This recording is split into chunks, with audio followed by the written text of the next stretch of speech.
हमारे YouTube channel आलोक विद्याकुल में आप लोग का स्वागत है। देखिए आज हम कक्षा साइंस का जो कि आपका बोर्ड एग्जाम 2024 के लिए क्वेश्चन इंपॉर्टेंट है उसको हम लेकर आए हैं, जो कि आप लोग को अच्छी तरह से समझ में आएगा। तो आपको बोर्ड एग्जाम 2024 से रिलेटेड हम जो क्वेश्चन अभी साइंस का ला रहे हैं, फिर फिजिक्स, संस्कृत का हो या भी जो भी सब्जेक्ट का ला रहे हैं, आप बारीकी से अगर ध्यान से अगर पढ़ते हैं तो आपको ये क्वेश्चन आपको बोर्ड एग्जाम के लिए हेल्पफुल हो सकता है। तो आप लोग आराम से देखिएगा, क्वेश्चन समझिएगा। अगर समझ में नहीं है, समझ में अगर जो भी अगर आप चाहते हैं कि कोई भी और चैप्टर का वीडियो अगर आप चाहते हैं तो हमारे चैनल से जुड़िए और हमारे चैनल को सब्सक्राइब कर लीजिए और कमेंट बॉक्स में हमें ज़रूर प्रतिक्रिया दें कि आपको किस प्रकार का वीडियो चाहिए। तो आप हमें कमेंट भी कर सकते हैं और एक लाइक ज़रूर कीजिएगा, और नए हैं तो हमारे चैनल को ज़रूर सब्सक्राइब कर लीजिएगा। देखिए सबसे पहला क्वेश्चन है, क्वेश्चन हम समझते हैं कि उदासीकरण है ना, उदासीकरण अभिक्रिया क्या है, एक उदाहरण है। उदासीन अभिक्रिया क्या है, ये क्वेश्चन आपको बार बार रिपीट करता है, तो ये क्वेश्चन को आप आराम से समझ सकते हैं कि सबसे पहले लिख देंगे यहाँ पे उदासीकरण अभिक्रिया। ठीक है, आपको इसको डैश देना है कि वैसी रासायनिक अभिक्रिया जिनमें दो विपरीत परावृत्ति वाले अभिकारक एक दूसरे को क्या कहता है कि वैसी रासायनिक अभिक्रिया जिसमें दो विपरीत प्रवृत्ति वाले अभिक्रिया एक दूसरे गुणों के पूर्ण क्या कर रहा है कि गुणों के पूर्ण उदासीन एक दूसरे के गुणों से पूर्णता होता है। मतलब कहने का मतलब ये तात्पर्य इसका है कि एक दूसरे का गुण पूर्णता उदासीन है, एक दूसरे के गुणों को क्या है परिपूर्ण है, और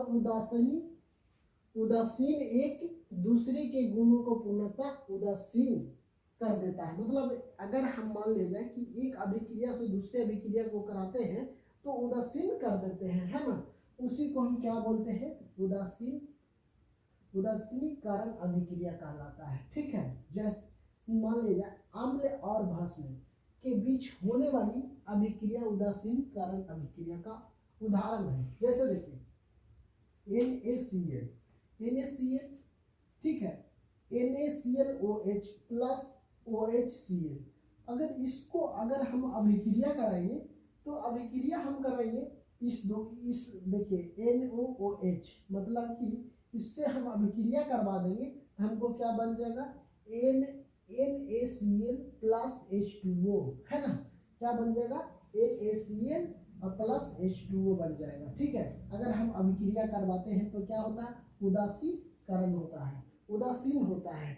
ठीक है, ये भी क्वेश्चन आप लोग का बोर्ड एग्जाम के लिए इम्पोर्टेंट है, तो इसको अच्छा से समझ लेते हैं कि जब आपका ये क्वेश्चन आपको रहेगा कि उदासीन अभिक्रिया क्या है, एक उदाहरण दे, तो आपको इतना तो परिभाषा लिखना ही है, लेकिन आप ये अभिक्रिया जरूर दर्शा दीजिएगा।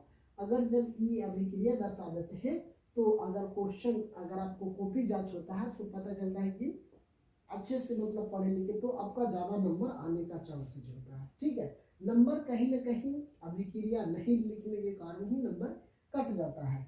अब दूसरा क्वेश्चन है संयोजन अभिक्रिया क्या है ना, संयोजन अभिक्रिया क्या है।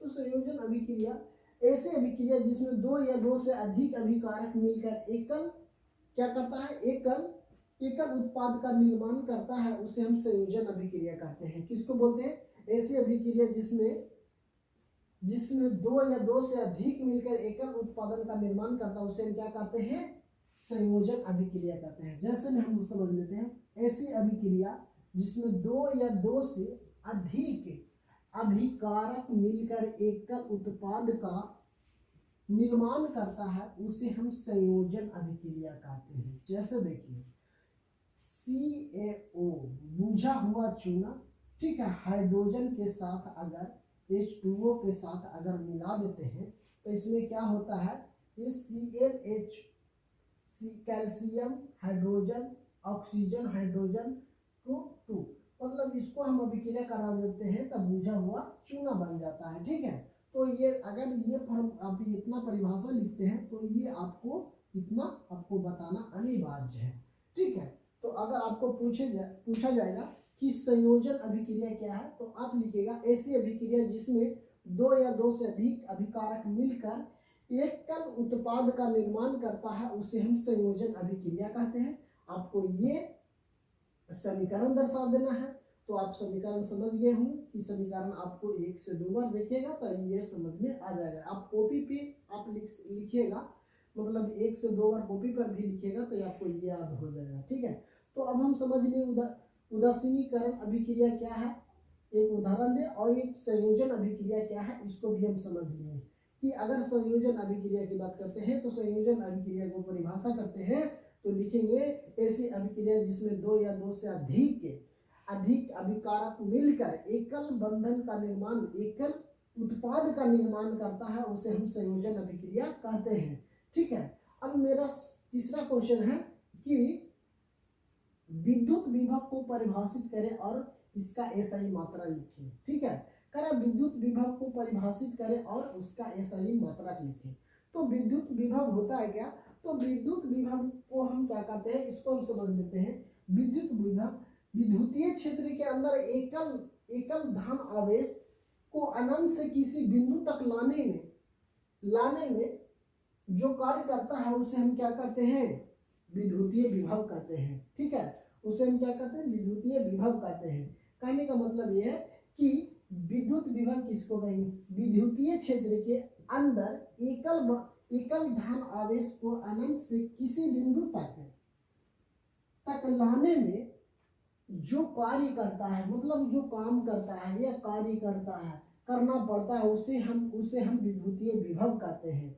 जैसे कहने का मतलब है कि कोई भी अगर मान लीजिए यहाँ से किसी करंट के यहाँ पास कराना है तो यहाँ से यहाँ तक जो धन आवेश जाएगा उसी को हम क्या बोलेंगे, विद्युत विभव बिंदु।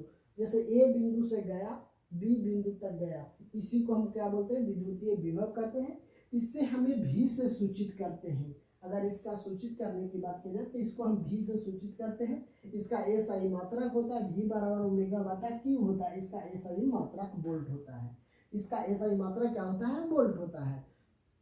तो आप समझ गए, इसे हम भी से इतना भी लिखने के बाद ये लिख लीजिएगा, इसे हम भी से सूचित करते हैं। इससे V बराबर होता है ओमेगा बटा Q होता है। इसका हम एसआई मात्रा की बात करते हैं तो इसका एसआई मात्रक वोल्ट होता है।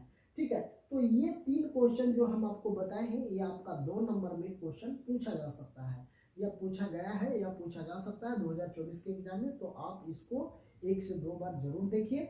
अगर वीडियो पसंद आए तो हमारे चैनल को जरूर सब्सक्राइब कर लीजिए और नोटिफिकेशन में करके, ताकि और आने वाला वीडियो का नोटिफिकेशन सबसे पहले आप तक पहुंच सके। अगर वीडियो पे नए हैं तो हमारे चैनल को सब्सक्राइब कर लीजिए और एक लाइक करिए और कमेंट बॉक्स में जरूर प्रतिक्रिया दें कि किस प्रकार का आपको वीडियो चाहिए। तो चलिए दोस्तों, ठीक है, फिर मिलते हैं अगले कक्षा में। Thank you.